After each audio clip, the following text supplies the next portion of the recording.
When you look at your monthly numbers, are you making just enough sales or is selling something that you wish would come so much easier to you? Well, this episode, we are diving into the most important part of any sale, you.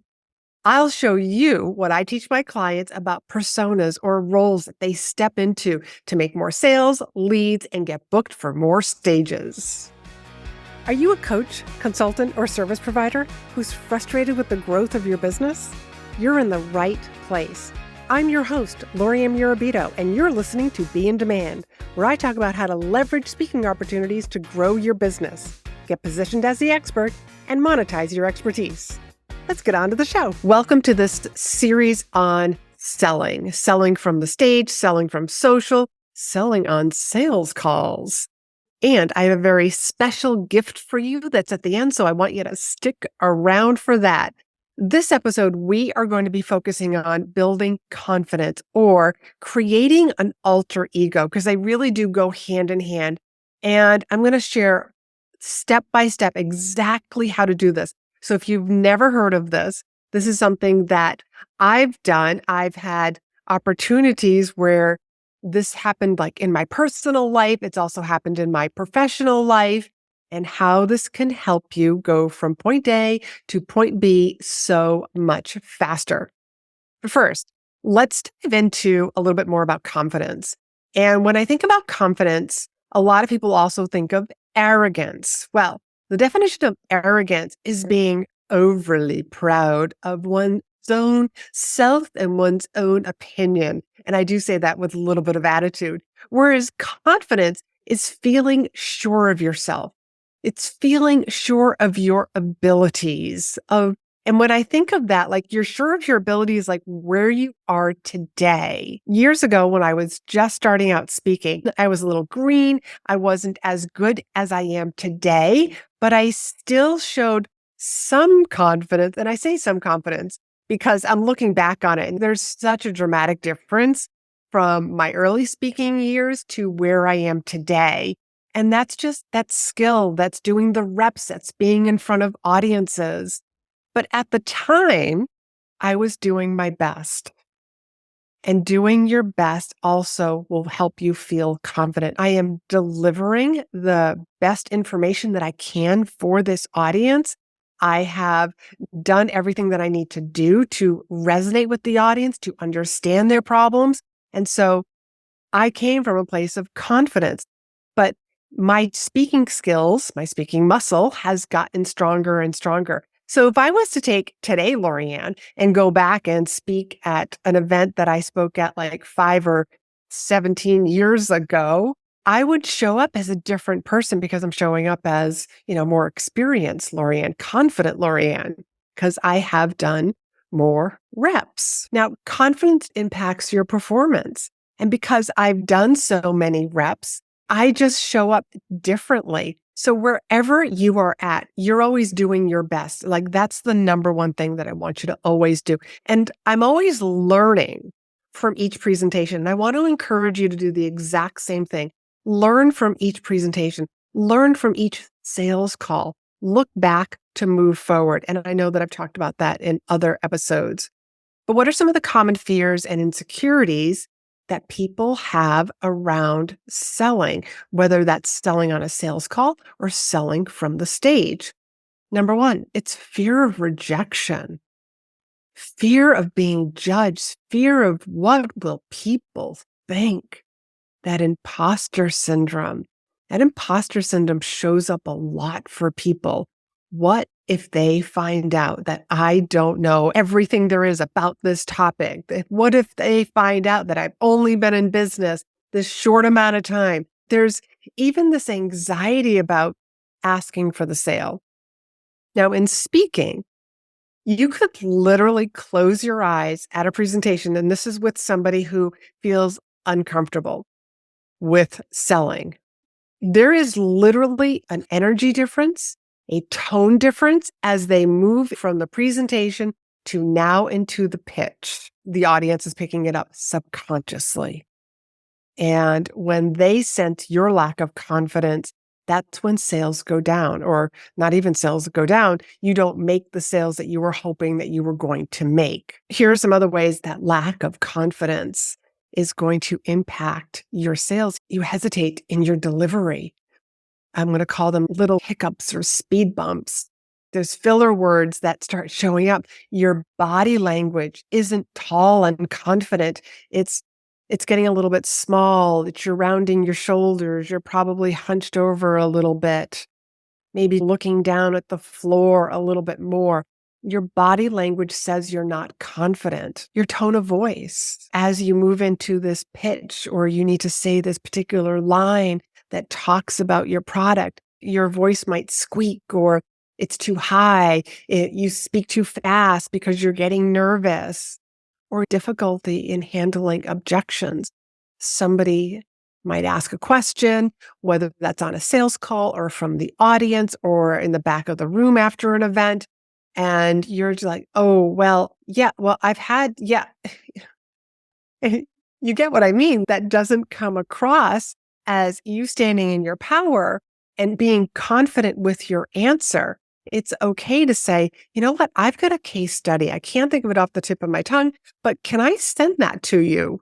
And like, even that is more confident than I had a client who was very, very similar to your situation, and mm-mm, your prospect is already checked out. So what happens if you do project confidence? Well, you're going to have more credibility with the audience. They're going to like you. More importantly, they're going to trust you. You're going to have better engagement. You're going to connect with the audience.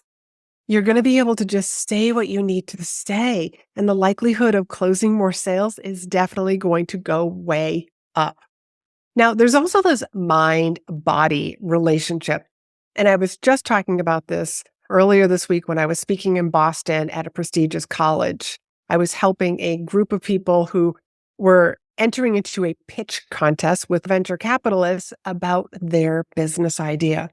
So I was sharing with them this mind-body relationship. So just try this out. Stand like a depressed person would be standing. And I want you to feel what that feels like. What sort of emotions start to come up for you? You might start to feel sad and dark and this heaviness. You might notice that your shoulders are rounded. You're looking down towards the floor. You're not smiling. You're breathing a little bit more shallow and longer. And it's like, oh, the woe is me. And now I want you to stand confident. Chances are you are standing with your shoulders back, head held high, chin is up, you're smiling, eyes are bright. What are you thinking about now? You're thinking, I can do this. I got this. I know what I'm talking about. I can share this information. I can do whatever it is that you're about to do. So just notice that there's this mind-body connection. So if you start to think insecure thoughts, your body language is going to show that you are insecure. So when you notice something like this, I want you just to let me start with my body language. Let me stand like I would be standing if I was confident, and then watch the mind and the emotions start to follow. So this is something that you can easily do. And I have done this over and over again. I have a shy streak. That's all there is to it. And it loves to rear its ugly head in the most unopportune times. And let's just say I'm going to a networking event. And on my way over there, it's just like, oh, I have a lot to do. Like the excuses start. And this is just my shy streak. Let me get into my confident pose.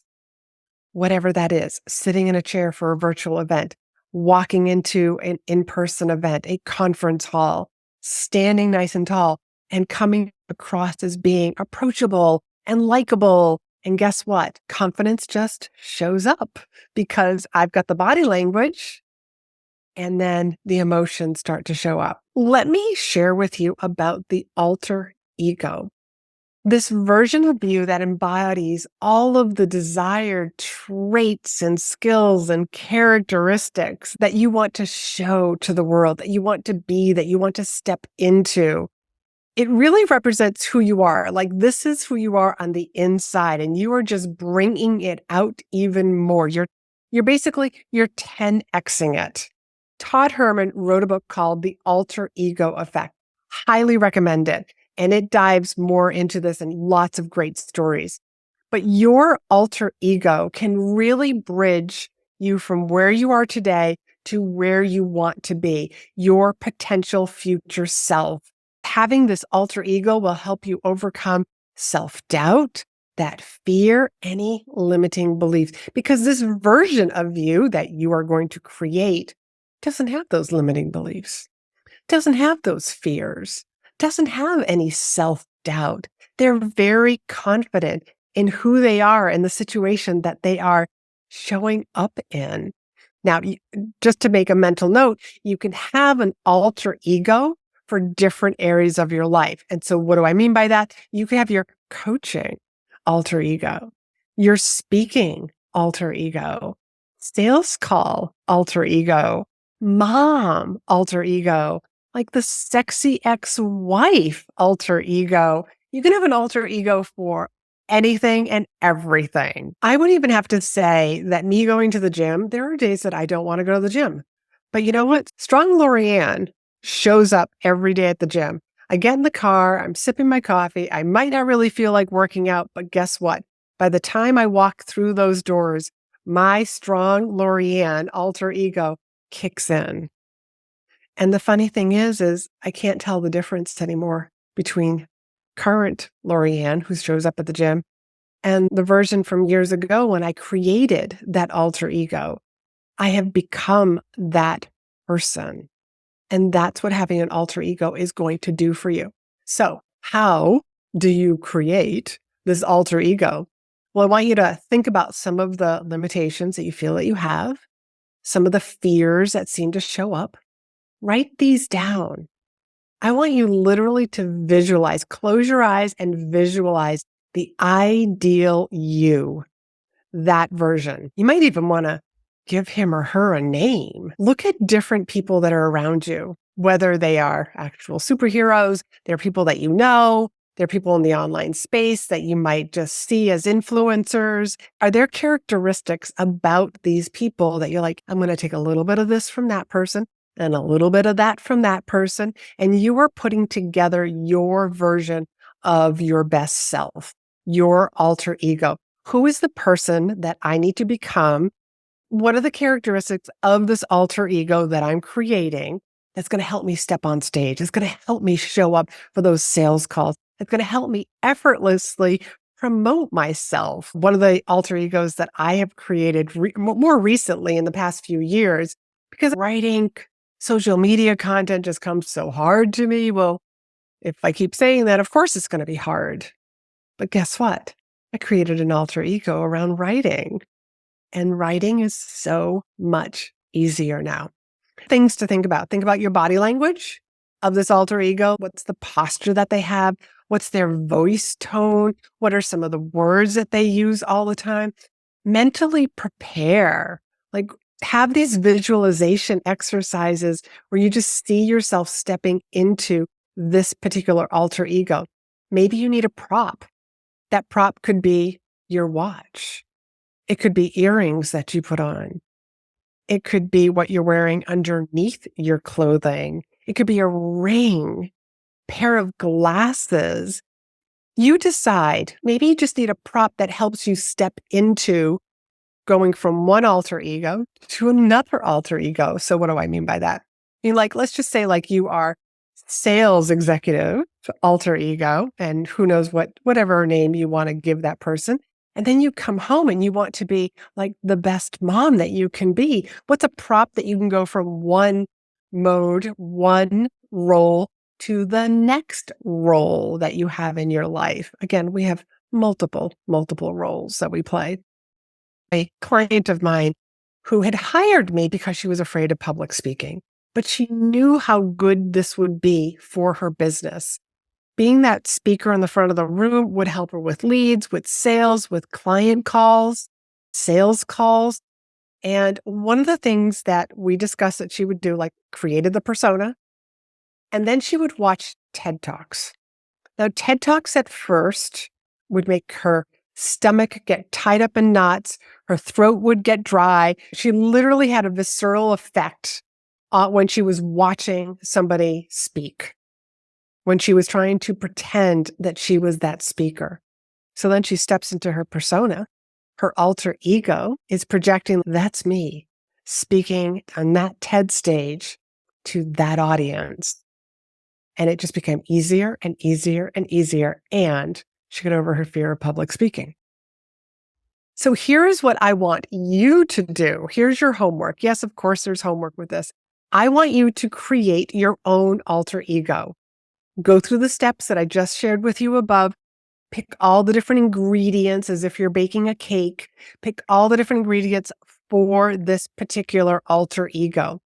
Give the alter ego a name. Have fun with this. And then I want you to start stepping into this. Just play around with it. Decide to step into this alter ego. Like when you go to the grocery store, got to go do some errands, got to go do some shopping, picking up the kids. Just play with it. You're just stepping into it to take it for a test drive. Where do we need to alter it? Where do we need to fine tune it? And then I also want you to listen to episode 188, which is about the speaker persona. And also consider reading or listening to Todd Herman's book, The Alter Ego Effect, to really tie together everything that I've just shared with you in this episode. Now, I do have something very special for you, and it is called Magic Phrases. 18 little phrases that you can say on your next speech, during your next interview, that is going to help you get more leads, more clients, and more speaking opportunities, more bookings on your calendar. So you can get that at speakandstandout.com/magic. And this is perfect for you if you feel that, well, I have been doing some podcast guesting. I have been doing some stages, but I just feel like I just don't get spin-off business from them. And you're going to love these phrases. These phrases are templates that you can insert easily into your next speaking gig or even an interview. So again, go to speakandstandout.com/magic. Now, next week, we are going to be talking more about these magic phrases.